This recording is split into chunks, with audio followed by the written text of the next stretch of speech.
और अब मोदी ने देश को गारंटी दी है कि अपनी तीसरी पारी में भारत दुनिया की टॉप 3 इकोनॉमी में जरूर शामिल होगा।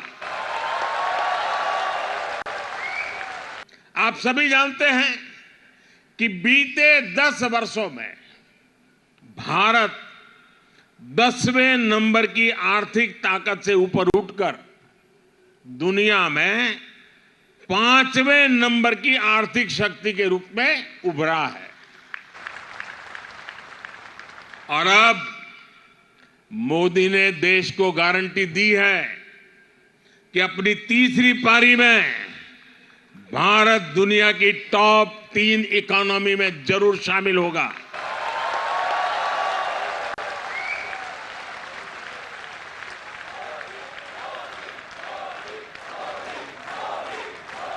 सरकार ने आने वाले 25 साल का भी टारगेट तय किया है। $5 ट्रिलियन का लक्ष्य हो, $10 ट्रिलियन का लक्ष्य हो, हम इन सभी पर काम कर रहे हैं। हम देश के एक्सपोर्ट को भी रिकॉर्ड ऊंचाई पर ले जाने के लिए काम कर रहे हैं। ऐसे में सूरत की और विशेषकर सूरत की डायमंड इंडस्ट्री की जिम्मेदारी भी अनेक गुना बढ़ गई है। यहां सूरत के सभी दिग्गज मौजूद हैं। सूरत शहर को भी ये टारगेट तय करना चाहिए कि देश के बढ़ते हुए एक्सपोर्ट में सूरत शहर की भागीदारी और कैसे बढ़े। ये डायमंड सेक्टर के लिए, जेम्स और ज्वेलरी सेक्टर के लिए चुनौती भी है, अवसर भी है। अभी डायमंड ज्वेलरी के एक्सपोर्ट में भारत बहुत आगे है। सिल्वर कट डायमंड और लैब ग्रोन डायमंड में भी हम अग्रणी हैं। लेकिन अगर पूरे जेम ज्वेलरी सेक्टर की बात करें तो दुनिया के टोटल एक्सपोर्ट में भारत का शेयर सिर्फ 3.5% है।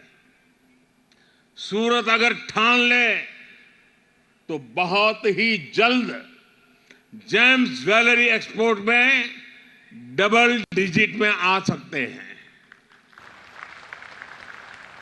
और मैं आपको गारंटी देता हूं, आपके हर प्रयास में सरकार आपके साथ खड़ी है।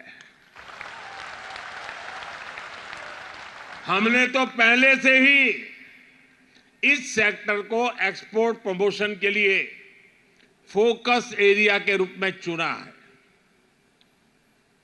पेटेंटेड डिजाइन को प्रोत्साहन देना हो, एक्सपोर्ट प्रोडक्ट्स को डाइवर्सिफाई करना हो, दूसरे देशों के साथ मिलकर बेहतर तकनीक की खोज करना हो, लैब ग्रोन या ग्रीन डायमंड को बढ़ावा देना हो, ऐसे अनेक प्रयास केंद्र सरकार कर रही है। ग्रीन डायमंड को प्रोत्साहन देने के लिए सरकार ने बजट में भी विशेष प्रावधान किए हैं। आपको इन सारे प्रयासों का ज्यादा से ज्यादा फायदा उठाना है। आज अंतर्राष्ट्रीय स्तर पर जो माहौल आप भी अनुभव करते होंगे, आप दुनिया भर में जाते हैं, दुनिया के अनेक देश के लोग यहां बैठे हैं। आज विश्व का माहौल भारत के पक्ष में है। आज पूरी दुनिया में भारत की साख बुलंदी पर है। दुनिया भर में भारत की चर्चा हो रही है। मेड इन इंडिया अब एक सशक्त ब्रांड बन चुका है। इसका बहुत बड़ा लाभ आपके बिजनेस को मिलना तय है, आभूषण उद्योग को मिलना तय है। इसलिए मैं आप सभी से कहूंगा, संकल्प लीजिए और इसे सिद्ध कीजिए। साथियों, आप सभी का सामर्थ्य बढ़ाने के लिए सरकार सूरत शहर का भी सामर्थ्य और बढ़ा रही है। हमारी सरकार सूरत में आधुनिक इंफ्रास्ट्रक्चर के निर्माण पर विशेष बल दे रही है। आज सूरत के पास अपना इंटरनेशनल एयरपोर्ट है। आज सूरत के पास अपनी मेट्रो रेल सर्विस है। आज सूरत पोर्ट पर कितने ही अहम प्रोडक्ट्स की हैंडलिंग होती है। आज सूरत के पास हजीरा पोर्ट है, गहरे पानी का एलएनजी टर्मिनल और मल्टी कार्गो पोर्ट है। सूरत लगातार अंतर्राष्ट्रीय व्यापारिक केंद्रों से जुड़ रहा है और ऐसी इंटरनेशनल कनेक्टिविटी दुनिया के बहुत कम शहरों में ही है। सूरत को बुलेट ट्रेन प्रोजेक्ट से भी जोड़ा गया है। यहां वेस्टर्न डेडिकेटेड फ्रेट कॉरिडोर पर भी तेजी से काम चल रहा है। इससे उत्तर और पूर्वी भारत तक सूरत की रेल कनेक्टिविटी सशक्त होगी। दिल्ली मुंबई एक्सप्रेसवे भी सूरत के व्यापार कारोबार को नए अवसर देने वाला है। ऐसी आधुनिक कनेक्टिविटी पाने वाला सूरत एक तरह से देश का इकलौता शहर है। आप सभी इसका ज्यादा से ज्यादा लाभ उठाइए।